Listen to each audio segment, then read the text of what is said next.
नमस्कार, मी पूजा बालाजी वाघमोडे. मी Kamal institute of nursing education इथून निर्मल हॉस्पिटल मिरज येथे सायकेट्रिक पोस्टिंगसाठी आले होते.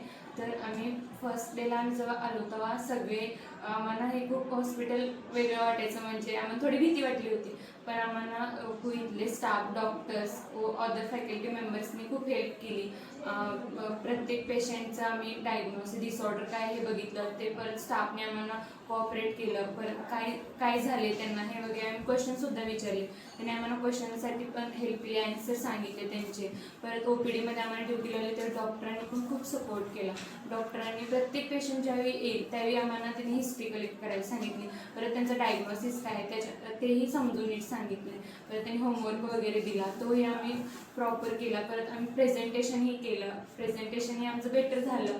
आणि त्यानंतर ऑटिझम वगैरे बद्दल बोलायचं झालं तर ऑटिझममध्ये जे मुलं येतात ती खूप घाबरलेली असतात, पण इथला जो ऑटिझमचा हे स्टाफ आहे तोही असं आपल्या स्वतःची मुलं आहेत अशी त्या मुलांना ट्रीट करतात. म्हणजे इथली केअर वगैरे जो पेशंटला ही केअर देतात तीही प्रॉपर केअर असते. ते ऑब्झर्वेशनमध्ये असतात. पूर्ण पेशंट ही पूर्ण ऑब्झर्वेशनमध्ये ठेवतात. त्यांना काही पाहिजे काही नाही प्रत्येक वेळेवर त्यांनी टॅबलेट्स वगैरे, जेवण वगैरे हे सगळी सोयीसुविधा इथं वेळेवर असते. परत आपल्या इथं कुठेही असं झालं ऑटिझमचे वगैरे पेशंट असले तरीही इथं ह्या निर्मल हॉस्पिटलमध्ये अवश्य भेट द्यावी असं मला वाटतं.